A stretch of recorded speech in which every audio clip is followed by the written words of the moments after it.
ask one brief question. Without further ado, I'd like to introduce you to the Director of the Dole Institute, Mr. Bill Lacey. Thank you, Lexi.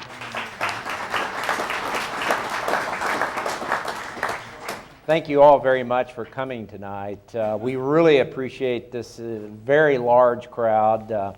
Summer is pretty quiet here, but we like to take advantage of the fact that there isn't a lot of competition, and given that we wanted this program to be as close to the anniversary of D-Day as possible, we wanted to do it in June. So thank you all for your support. Do pay attention to your program. The back of your program will list some other program opportunities coming up for you. I won't take the time to go through those today. 68 years ago yesterday, the Allies launched one of the biggest amphibian invasions in history against German forces in Normandy. Tonight we gather to remember the brave deeds of all involved and to honor the sacrifice that so many made. I have a lot of people I want to recognize very briefly. The first, I want to begin by thanking Annie Merriam for suggesting we host Robin, the director of the Bedford D-Day, the National D-Day Memorial. Annie and I have been working on this project for several years. It's taken a while to bring it to fruition, but she was the one who came into my office one day, proposed it. I said, that's an awesome idea, and would have never thought of it without her. So Annie, wave at everybody back there. Okay, everybody thank Annie.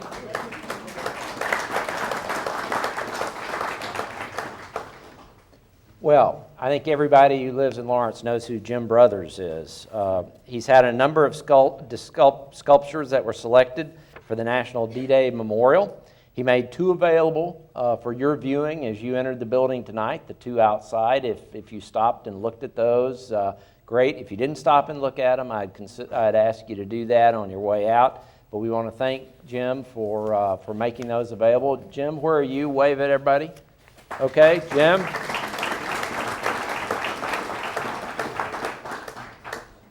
Thanks so much for coming. We appreciate it. And finally, I want to thank all the veterans of any war who are with us tonight. I know there are quite a few of you out there, and I want to take this opportunity to allow us to thank you for your service. So if you're a veteran, please raise your hand.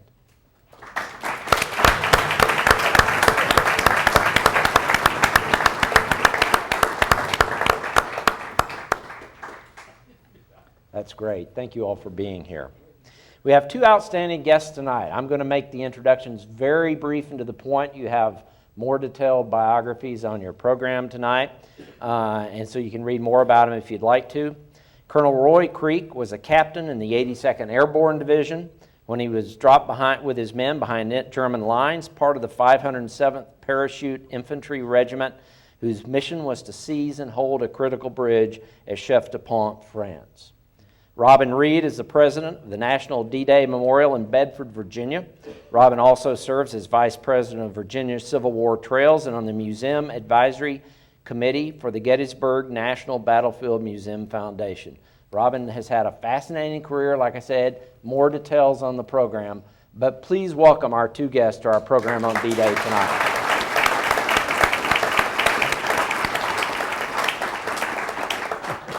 Robin, I want to start with you. Could you talk a little bit and take as much time as you need tonight? We're gonna allow both you and Colonel Creek to respond, at length if you would like to.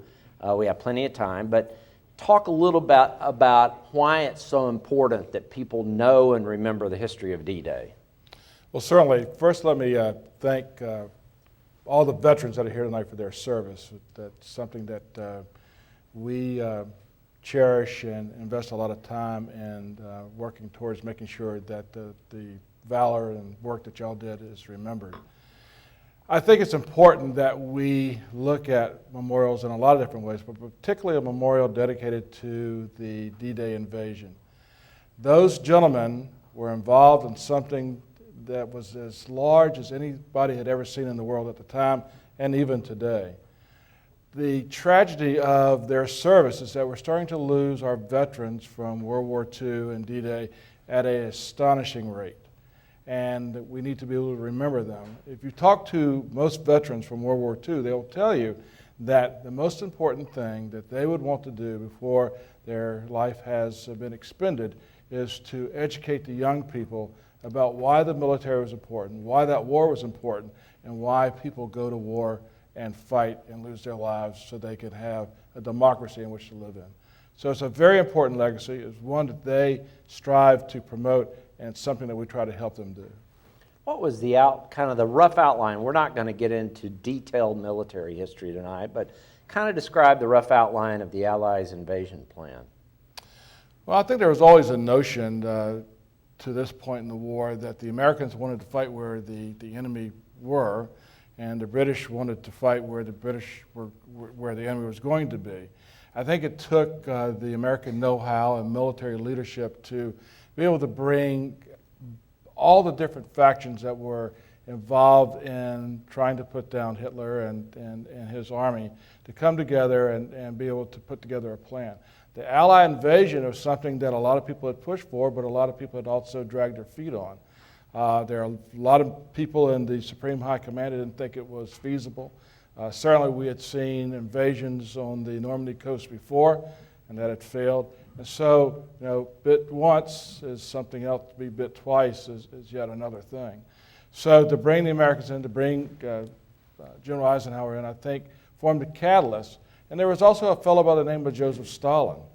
He was tired of fighting the whole German army over on his side of the world, so he thought it might be a pretty important thing if the Allied troops could get involved and start to spread out the war more so in Europe than any place else. Why was Normandy selected for the invasion? Well, historically it's a traditional place for the Brits to come in and to attack. But I think the main reason is that there were several different ways that campaign could have gone. And certainly the Allies had the wherewithal, whether it was the supreme control of the air and the number of troops and the type of supplies that they could have devised several different strategies. I think they wanted to send a strong message that we're coming into the front portal of the European nation. We are there to get back lands that are occupied by the Nazis and to show that we can come there and support that and bring Europe back to a standing that they once knew. I think Normandy is important because that was a great launching place from Great Britain and the islands to be able to do that. The trick was to confuse the Germans exactly where they were going to land. And I think the Allied forces did an excellent job. I think General Eisenhower and his Supreme Command did a great job in confusing the Germans, that no, it wasn't going to be at the closest point between the European continent and Great Britain, but some places they were unexpected, and that worked in their favor. How long did it take to prepare the forces, the troops, all the logistical arrangements for D-Day? Well, planning probably took certainly a little more than a year. This was something that had been in the pot cooking and simmering for a long time. The actual preparation for the troops, that was probably an 8 to 12 month process, depending on what troops you were talking about. Some were being trained in ranger tactics. They had a pretty good idea what the military objectives of the invasion was going to be about, so they were able to train almost to the identical situation that those troops would be placed in on the course of the invasion. It took probably a more demanding thing to get the supplies that they needed in place for the invasion. It's one thing to train your troops. It's another thing to have enough ammunition, enough weapons, enough motor vehicles, enough aircraft, enough landing craft in order to make the campaign successful. One of the most important things that delayed the invasion was that we simply did not have enough landing craft to land that many people on the shores of Normandy for the D-Day invasion. Now, as I recall, weather played a pretty big role in this. How difficult was it for Ike to make the decision to actually go forward with the invasion on June 6th? Well, weather had certainly been a concern the entire time that the plan was put in place. And he had a crack team of meteorologists led by a British officer, Stagg, and their job was to prepare weather reports on a daily basis and prepare them 3 days in advance so they could understand the accuracy of these weather reports as they started to come forward. Now, they had a pretty good track record. The problem is that the meteorologists, being meteorologists, and I can attest to that because my father was one, In fact, one of his proudest moments, he told me as a three-stripe sergeant in the Air Force, that he could tell colonels that they couldn't fly. But you had American meteorologists, you had British meteorologists, and they all, of course, well, they didn't agree. And so Stagg had an incredible problem on his hands, and weather certainly did play an enormous part, to the point that they almost canceled the invasion not once but twice. And I think Ike was convinced that there was going to be a break in the weather. It wasn't going to be ideal, but there was going to be enough of a break to launch the invasion, to keep those boys out on those ships in rough, choppy water, to keep soldiers at bay in England, and to keep the whole thing secret. I think he decided, and with General Montgomery's blessing and concurrence, decided that they needed to go.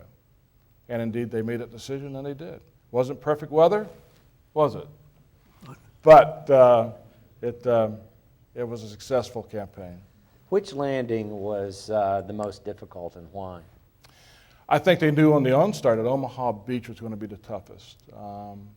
Now, why we chose the American troops to land there, I think that's a great historical debate. I think one thing that you should remember about Omaha Beach is that, yes, they knew that it was going to be a tough nut to crack. But they also felt that they had put things in place that was going to minimize that. They were going to have a large bombardment of the area. They were going to shell that beach very heavily. So they really felt that they were going to be able to diminish the operations before the troops got there. The troops felt that. The troops were convinced of that. And it wasn't until those bullets started hitting the landing crafts and those first doors dropped that they found out that that just was not the case. Omaha was always going to be tough, and it turned out to be the toughest. Okay. How many Germans were manning the various, how many German forces came into play on D-Day, the actual first day? You know, number-wise, I'm not comfortable to quote that to you. What I will tell you is the composition of troops is very interesting. They certainly had been fighting the Russians and things like that all the way through Europe. The Italy campaign certainly had taken its toll, so the German army was in the course of being rebuilt. The Great Panzer Division, though there were Panzer troops there to help defend the Normandy beaches, they were in the process of being rebuilt. And yes, though they had veterans to stiffen the ranks, that was a very much different Panzer Division that had seen victory throughout the continent. Most of the troops there were static troops, which means that they're either inferior German troops or they were captured Russians that had been converted into the German army. If you had a choice, if you were a captured Russian soldier to, well, go to prison or be a soldier, I think that choice was easy to make. So the troops there were, in some cases, certainly inadequate. They were not supplied very well. The Panzer Division certainly were. The static troops were not. So, but they had good leadership out there, and certainly Rommel was the overall overseer of the defenses of Normandy. And they dismissed some things and had some miscues, and the rest is history. Okay. One of the things that when we talked to Robin about coming, that he very much wanted is he wanted to have a veteran of D-Day with us tonight. So Colonel Creek, we are so honored that you can be with us tonight. And I was hoping that you could take 8 or 9 or 10 minutes and kind of tell all the folks here tonight about your unit and your mission and what that first day of D-Day was like when you jumped into behind German lines. Okay. I think I can do that. Well, first of all,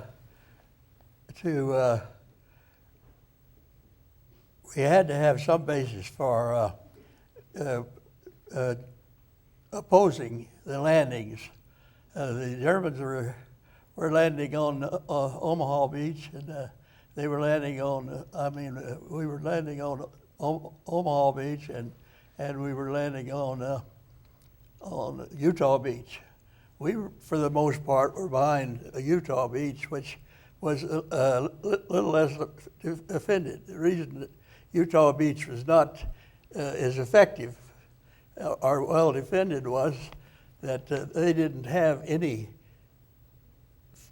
prepared and pre-manned fortifications as they did up on Omaha area, where they had the Germans had or the America or whoever had built the fortifications there that were manned all the time, and they had better fields of fire on the beaches, much better fields of fire, and so it made Utah Beach a lot more attractive as a landing area for, and they were landing there relatively lightly opposed on Utah Beach, and came in more or less through St. Mary Gleason into that quarter from the beaches in, and they were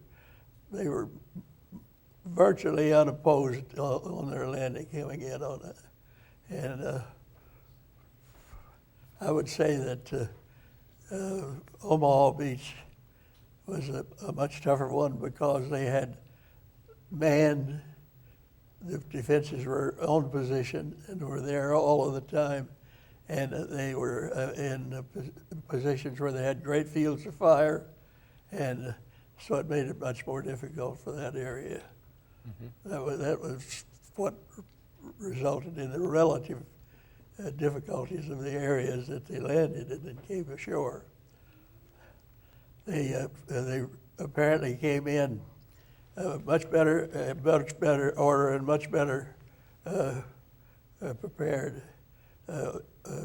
Those coming in across Utah. When you and your unit, the unit that you were with, 82nd Airborne 507th Parachute Infantry, where did you take off from? What was your mission? And tell us about that first day that you personally witnessed. Well, we took off from sealed airfields throughout England, various locations. They were scattered around, and there was several. They had been sealed at these departure airfields, and they were disposed so that they could take off at obvious time, or any time, and get to the objective areas in the minimum of flight time. They had airfields that were sealed and cut off, and the troops that were going to be flown and dropped from those fields were taken in there well in advance, and had briefing sand tables and so forth to brief us on the mission and where we were to go and what we were to do when we got there. And it was sealed areas, and we would stay in those sealed areas until it was time to go. We had no idea when we went there and was sealed into these briefing areas where we would be taking off from and when, but we found out that in time after we got there, and it was airfields nearby and scattered airfields, so that the number of aircraft required for the mission could take off at reasonably close intervals, mm-hmm. so that you could get some troops on the ground at the minimum time and then were ready to battle when they got there. Okay. And your mission, if I remember correctly, your mission was to seize the bridge at, am I saying this right, Chef de Pont, France? It was to seize those bridges, or any place that you could hold that would give people reinforcements access to the beaches.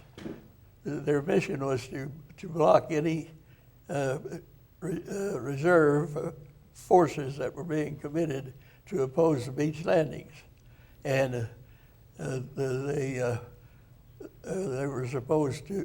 They were in positions and disposed to do that when they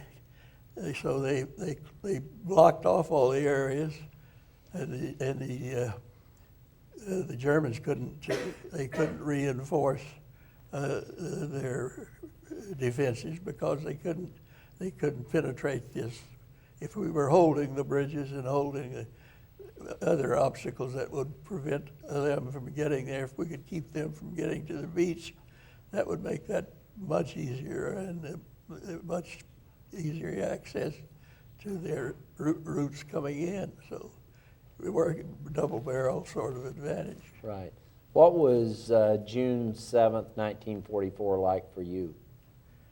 Oh, my words were... June 6th, I'm sorry. You probably didn't have a good day on June 7th either. Yeah, well, I'm sure. At the end of D-Day, I breathed a sigh of life or relief about midnight. I said, "Oh, D-Day's over. Tomorrow we have D+2 to look forward to, where we have completed our mission and objective here today, and we're here to defend about any. We absolutely preclude anybody from coming across the beaches and going inland to over. We had it well defended inland and at the beaches. And, How heavy was German resistance? pretty heavy, particularly the difficult. We had one area that at the Lafayette Bridge where it was so well defended that it took us several tries and a lot of casualties before we were able to wrest that away from them. So it was real important to the Germans, of course, that they had enough power there to prevent our getting to the beaches or preventing them from coming inland. But they didn't succeed in that, and so we're here today. Yeah, that's great. Thank you very much, sir. That's a tremendous story. Robin, let's talk a little bit before we open. I have a few more questions before we open it up to audience Q&A. Let's talk a little bit about the National D-Day Memorial. Why was it located in Bedford, Virginia? Well, that's a great story and a great question. One could say that the D-Day Memorial was the dream of one man, Bob Slaughter, who landed on the very first day at Omaha Beach and was able to fight all the way through the war. He retired from his newspaper business, which he was involved in, and looked around and decided that this country wasn't doing nearly enough to help recognize the World War II veterans, and particularly those who landed on D-Day. And then he made it his mission and his life's work to make sure that was corrected. We just lost Bob last week, and very, very sad for all of us, not only in the region, but for our foundation as well. But Bob was always a soldier. He cared very much for his comrades, and he wanted to make sure that they were recognized. But I think the mid-1990s, and Bob started this quest in the 50s, but by the mid-1990s, there were a lot of things going on. There was a huge movement to all things World War II. The 50th anniversary of D-Day was coming up. Charles Schulz had gone out of his way to make sure that veterans had been recognized. After all, Snoopy had fought in both wars, World War I and World War II. Spielberg was involved in making films. Stephen Ambrose was on his trek of writing a lot of books about World War II. So there was a lot of synergy going on to make the nation kind of stand up and be recognized. Some great museums were opened. The World War II Museum down in New Orleans, where, by the way, most of the landing craft were built for the Normandy invasion. So dream of Bob's was to have the memorial built, but why Bedford? Well, Bob Slaughter's a good Company D boy. That doesn't mean anything to y'all, except that means he's from Roanoke. And of course, all the boys from Bedford were in Company A, talking about the 116th Regiment, 29th Division. But Bob had shopped this idea around to a lot of people and really didn't get a lot of positive feedback on that. actually got a lot of resistance, including resistance from his own World War II buddies, who a lot of them said, let's just forget about this thing and put it to rest. But Bob wasn't going to do that. Bob had been very instrumental with some gentlemen on the West Coast to reunite the 29th Division. Well, Bedford was a very interesting thing because on the day of the invasion, Omaha Beach, Dog Section Green, Company A, most of them made up of Bedford boys, came to shore. In the first few minutes of that attack on Omaha Beach, 19 soldiers from Bedford town lost their lives. And throughout the next 4 or 5 days, 3 more will lose their lives. Their regiment, at the end of the day, the longest day, had lost nearly half of their number. So the town of Bedford has historically always been looked at as kind of the touchstone of the carnage that was created there in Green Dog Section, Omaha Beach. Some historians claim, some historians debate, that Bedford was the town that had the largest loss of life per capita population in the country. And very few people dispute that. But for that very reason, it was important to get that recognition and agreement of the government officials. And they wound up actually putting up a lot of the land and a lot of the funding to build a National D-Day memorial there. And Congress enacted legislation to create that monument as the National D-Day Memorial. Describe the memorial for us. I mean, what are some of the highlights? Well, it's interesting. I was working on, in fact, the largest military show that the National Museum of American History has put together at the Smithsonian. And I was approached, one of my jobs in the course of putting that exhibit together was to go out and look at different museums and memorials and things like that for Mr. Ken Behring. He was the finance individual behind that. In fact, the National Museum of American History is called the Ken Behring Center. But it was not unusual for Ken to give me a call in the morning and tell me to fly to X that afternoon. Well, one of the places he sent me was the western part of Virginia. I had hiked and backpacked and climbed those mountains in the western part of Virginia since I was a teenager, so I knew that area really well. The reason I'm telling you the story is to kind of give some context about the memorial. I showed up there on a winter's day. It was cold, it was drizzly. There's a water feature with the monument. Jim's brother's got his figures actually in this wading pond where there are bullets being fired and things like that. Well, that feature had been turned off. But I had the place to myself.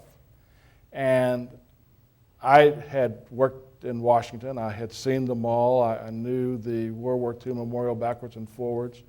I had never cried at that memorial.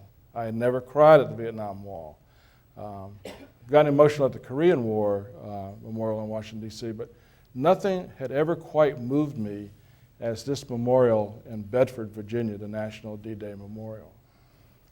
Out there by myself, tears in my eyes, and it was obvious to me that this setting, this place, this history of Bedford City and County all came together to make this a very emotional experience for anybody who would come there. So the memorial is important in that I think it's unique. There are memorials, but then there are memorials. And sometimes you can be too grandiose. Sometimes you can try to tell too much of the story. Sometimes you forget why the memorial's there, and that is to recognize the sacrifice of those soldiers on June 6, 1944. What kind of programs do you have? Well, what did you do, for example, yesterday on the anniversary? Well, yesterday was a very sad day for us. We had lost 2 of our most beloved veterans. I already told you about Bob Slaughter. We had lost him early in the week. Just that Sunday, we had lost a gentleman by the name, we called him Puddin Updike, World War II veteran. He was there. What people need to understand about this memorial, that yes, it's a national memorial, but it's also very much a community-based memorial.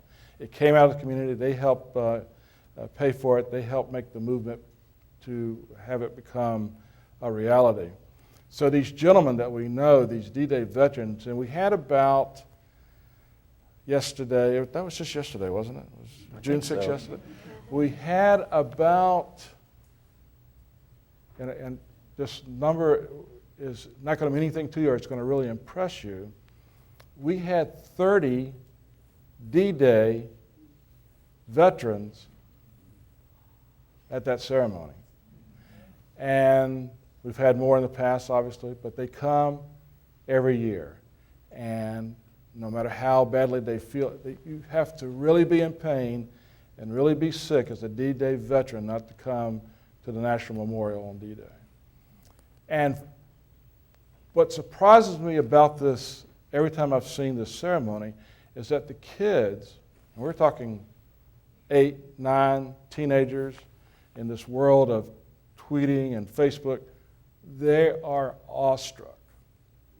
And but what we did yesterday was very special. We had a individual who, for years, has been working to make sure that the record had been corrected, that his uncle had died on June 6th, not as his record indicated on June 8th. He was a coxswain. He drove one of the landing crafts in, was blown out of the water, and his body was not found until 2 days later. His relative was able to track down his commanding officer. His commanding officer said, yes, I was on the beach. He was helping, Amin was helping me bring soldiers to protection that had been wounded. We were loading them up on a transport on the beach. A shell, probably from about 5 miles inland, hit the ground around us, threw that Jeep up in the air, and crushed your uncle on the beach. So they had documentation that he was indeed killed on June 6th.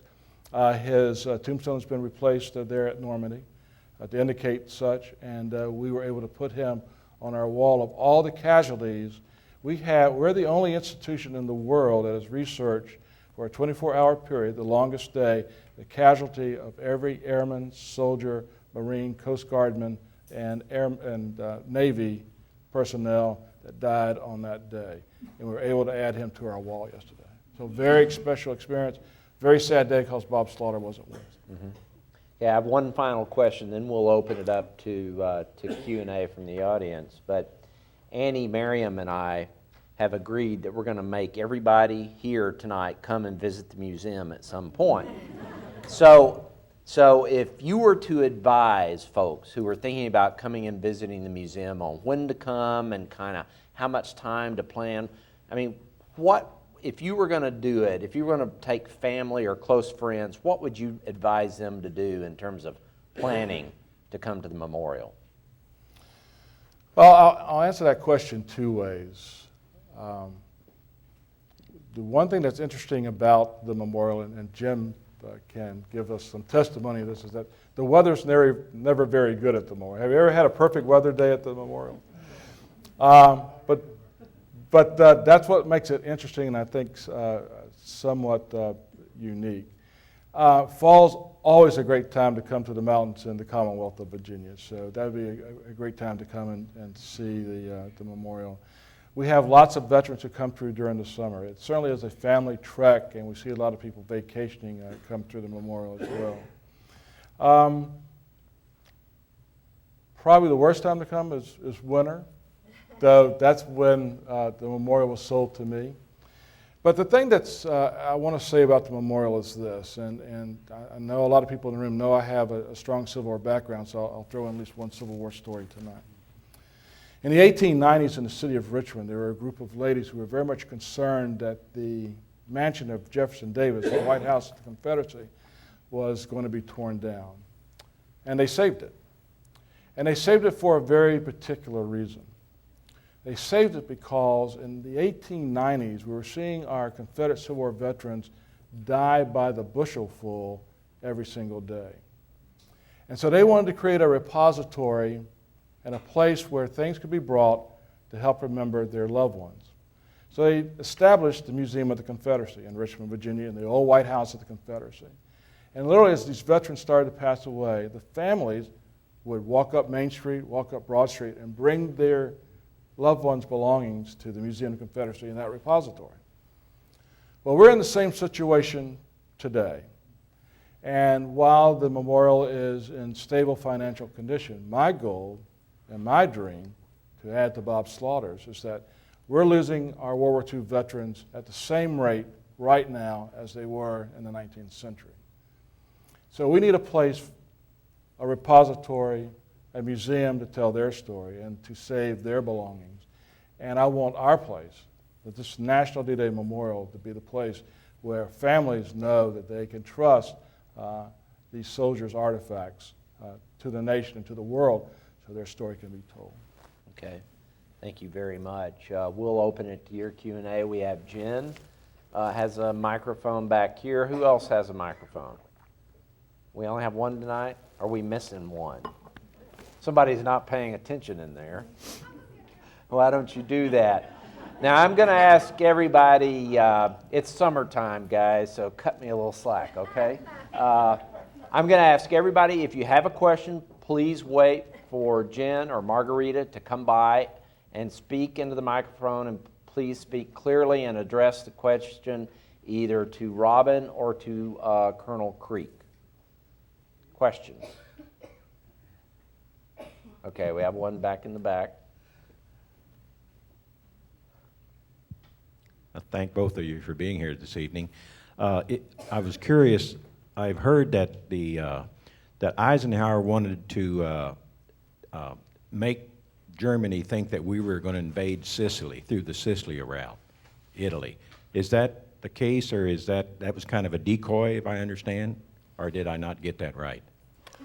Well, I think the strategy here was to convince the Germans that we were going to attack several different locations. One of the ways they did that was that they maintained bombing runs not only over Sicily, but a lot of different areas where we knew that we certainly weren't going to invade at those locations. So we kept that up. We also kept up the communications of troop movements to make them understand that any place, anywhere, any time, there could be an invasion. Certainly, the Germans knew that Normandy would be one of the key locations. Where along that long coast, I don't think they knew. But like I said before, there are a lot of different strategies on where to launch this new military movement in Europe. And certainly, we had tried that route before, and that was not unusual for us to maintain pressure and military presence in that regard. The key was to disrupt their communications, their transportation, and make them understand that the story being told about what's going to happen next was all being controlled by the Allied forces. Okay. Our Lawrence Central Rotary Club had a panel discussion on D-Day last night, so it's a privilege to continue the discussion today. Colonel Creek, thank you so much for parachuting behind the lines and completely confusing the Germans on June 6, 1944. I do have a question for you, Robin. I know you're gathering everything together in the museum, which is great. How about video history like Steven Spielberg was doing when he was shooting his movie? Are you getting video history of these 30 people that came yesterday? Are you getting a chance to sit down and really document that as well as all the other things? That's a great question. Yes, we've been recording video biographies for the last 10 years. What's unique or interesting to me about those is that a lot of times when you sit down and talk to these veterans, and they begin, and oftentimes their family will come with them, and start to ask them questions and have them tell you their story, they will. They'll talk to me, they'll talk to members of my staff, they'll tell you what happened. But in a lot of cases, it's the first time that these families are hearing any of these stories. They had not in the past talked to their families about it, but because they had a little different venue, a little different audience, their family were just bystanders. They weren't telling the families their stories, they were telling me their stories. And so now the families are being able to find out what a hero their relative was. So it's a very rewarding experience, and we can't do enough of that, not only us, but nationwide we can't do enough to record these stories. Okay, we had a couple hands up here. Colonel Creek, after you landed on June 6th, where did you and the regiment go afterwards, and how long were you in continuous action? And then when did you, what did you do when VE Day? I mean, where'd you go after that? What was the rest of the European campaign for you, sir? Colonel Creek, he wants to know where you jumped into. By the way, I didn't ask you, did you jump by parachute or did you go in by glider? The parachute. Parachute. Where did you jump into, and John, what was the rest of it? Where did it go after? Where did you go after D-Day, and how long were you in combat? 36 days. Then we were pulled back and get ready to go again. Okay. Back You're at the in. Battle of the Bulge. Pardon? You're at the Battle of the Bulge. Oh, we're in the Battle of Bulge, yeah. Okay. I think if you sum up the most difficult thing we had in doing our job, mission accomplishment, can be summed up in one word: water. Simply water. Water was everywhere. Everywhere you looked, the area was flooded, covered, totally inundated. The places you would land you would land in the water. You'd land with the water over your head. You're fighting the water all the time. And the whole area was totally inundated with water.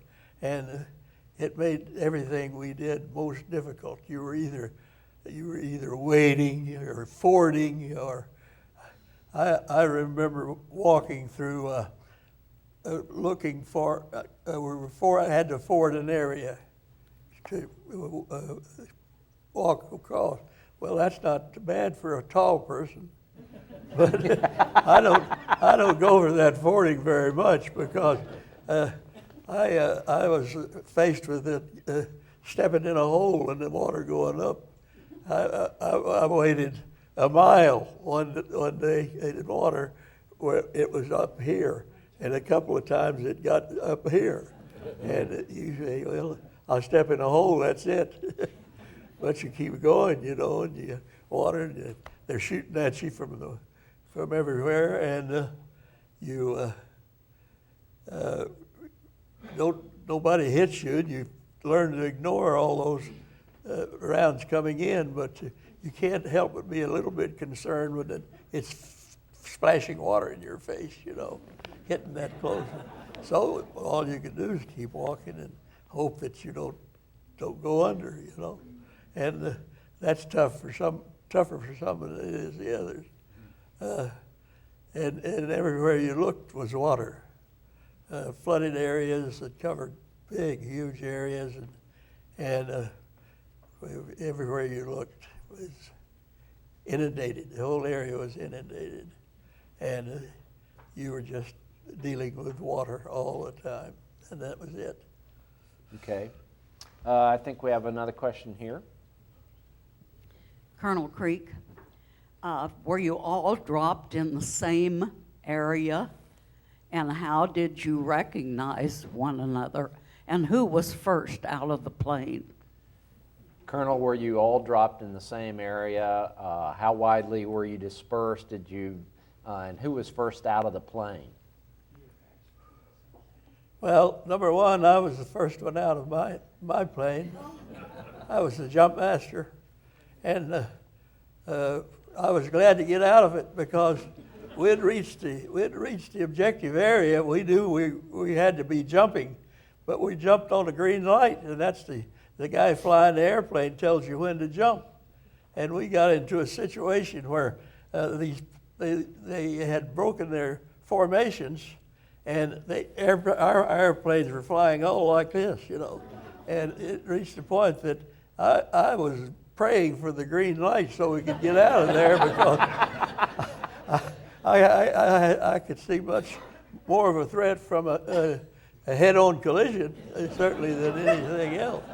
And I was glad to get out, and the first sign of a green light, I was gone. And Did they issue you clickers? Did y'all use the clickers? Some of the units had crickets. And but I couldn't stand the sound of the cricket. I'd rather we changed our challenge from halt, who goes there, to flash, and the response was supposed to be thunder. And our regimental executive officer, Colonel Maloney, was a big, imposing kind of a figure, great leader of men. And he said, we'll change that. We will, instead of saying halt, we'll say flash. And so I tried that. And I heard the rustle, and it was. I'd found, after the jump, I'd found Colonel Maloney. But I didn't know it. I heard the rustling there, and I said, flash. And he said, flash, hell, this is Colonel Maloney.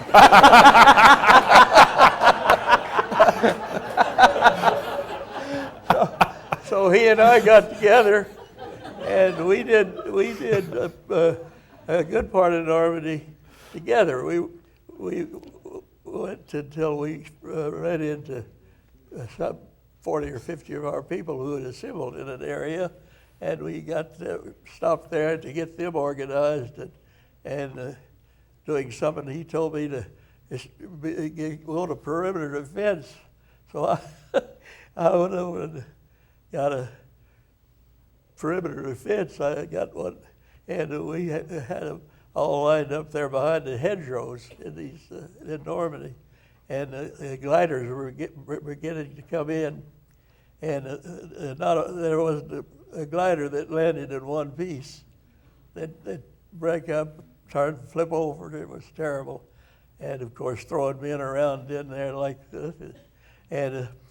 But the glider landed right near where we were, and we were over trying to help the men, some of the men get out of the glider, and the Germans were in the area close by and took us under fire, and we had quite a firefight for a while, and then they came over where we were deployed and had one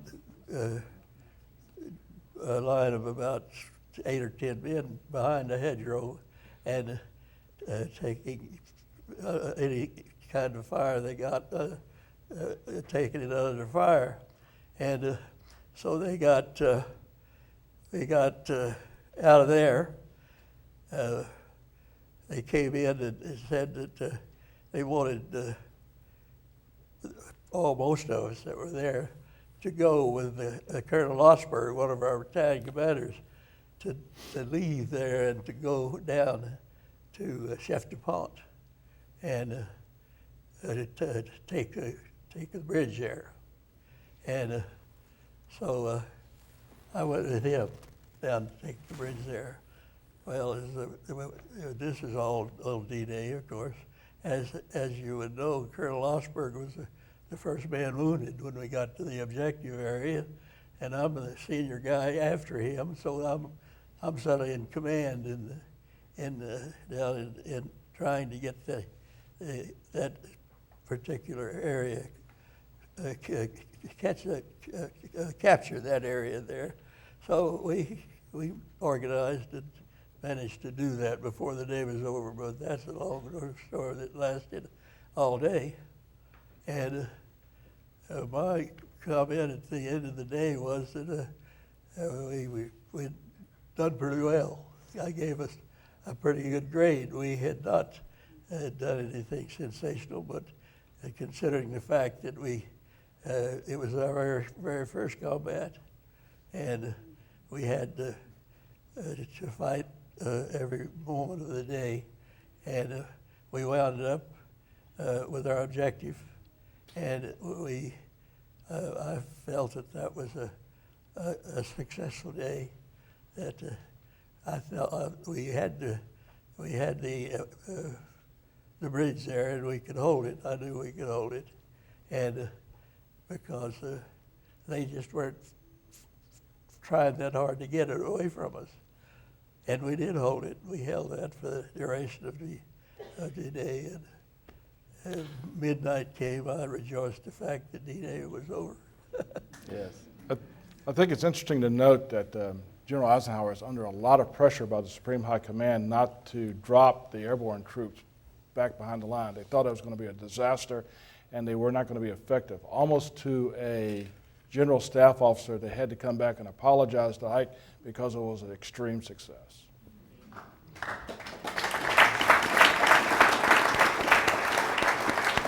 Okay, we have time for a couple more questions. I think we have one in the back, and then we'll get one right here, Jen.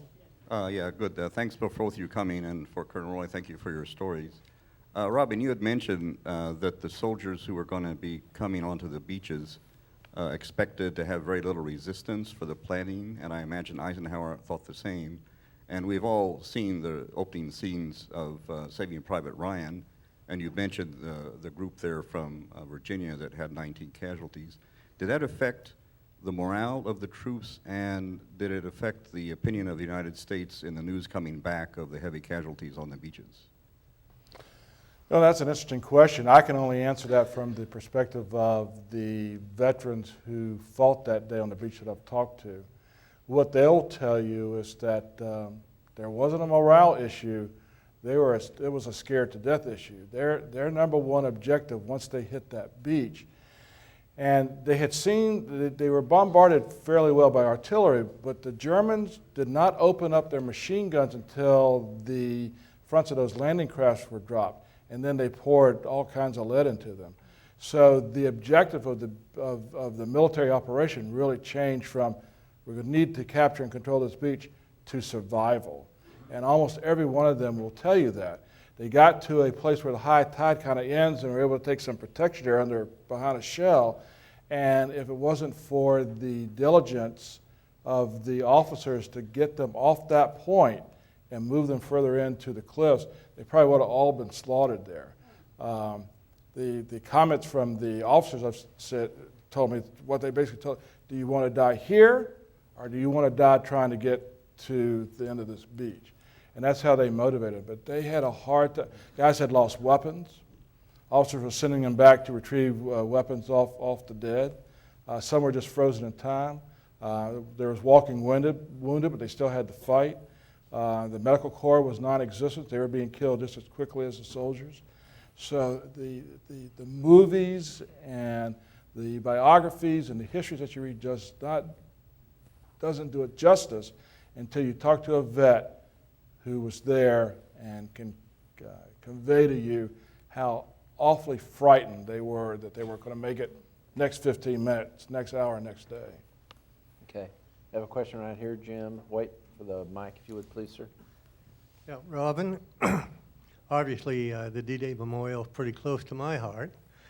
And what I haven't heard too much so far is I know that at times it had some financial problems that's pretty well bailed out, but could you tell us the future plan, the educational center, what's going to be going on to perpetuate this in the future?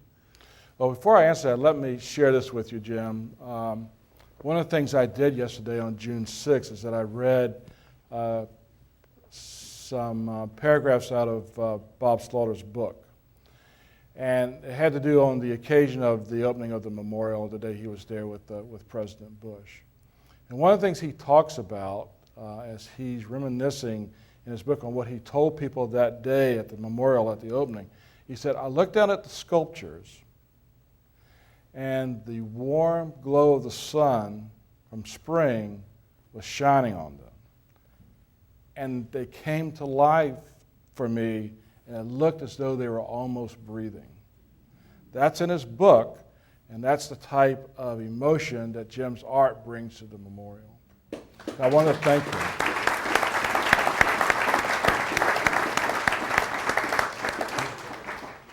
Yes, the memorial is pretty infamous on its financial goings-on. I knew that before I took the job 2 years ago. I was the former president of the Virginia Association of Museums, so we had kept a pretty close tabs on the survival of that memorial. Good news is that all of our major creditors were paid off and our debt is completely retired. I came to a situation where we were, and this was not unusual for nonprofit organizations, particularly in this economic time, but we were just running a little bit in the red as far as our operating budget, and I think we've got that pretty much resolved by the end of this June. The key, though, is to maintain operations and stay in the black as a base order start raising money to build a museum, build a repository, which I talked about before. So we're in good health.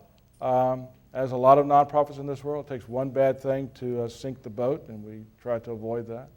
But I feel good about things, and having audiences like you and being able to spread the word throughout the country not only makes me be inspired to see my mission through, but go back and tell people how much they really are beloved and how much this memorial means to different people. So thanks for having me here tonight. Yeah.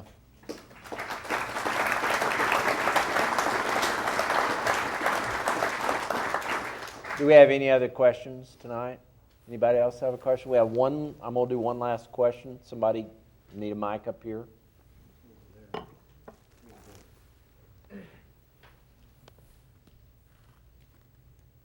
Thank you so much, Robin and Colonel Creek. How do you feel that you're keeping up with the younger generation to keep them aware of D-Day and its meaning in our country today? I've been surprised on how in tune they are. One of the things we do is we run a summer camp every year, and it's filled every year, and there's a waiting list for it, so that speaks volumes. We've gotten into social media in a big way. You cannot avoid that. One of the interesting things we've been doing is that we've been posting a tweet based on a soldier's diary, where he posts a tweet every day on kind of what he's doing on his day in combat. So we have blogs, and we have Facebook and things like that. I'll give you one example of how I think the youth of the day are accepting the roles. And I think our current military situation has brought this home to folks, because families are being affected in every neighborhood, and friends of families. So these young people have friends who are losing their uncles and their fathers and things like that. But we had a school group come out to the memorial a few years ago. This one young man asked a lot of questions. I think he was about 11 or 12. We got a call a few days later from his teacher saying that the student wanted to come out and give us something. And so she brought him out, and he did. The money he had saved from his paper route and doing summer jobs to buy a brand new Xbox, he was so moved by the memorial that he wanted to take that money and donate it to us. And what he said was that, freedom isn't free. And he learned that from us, and that's the type of impact it had on him. And he wants to be a Marine, God bless his soul, and so that's just one example of what happens there every day. Okay. Robin, thank you so much. Absolutely. Thanks for having me. Colonel, thank you, sir. I got off pretty light.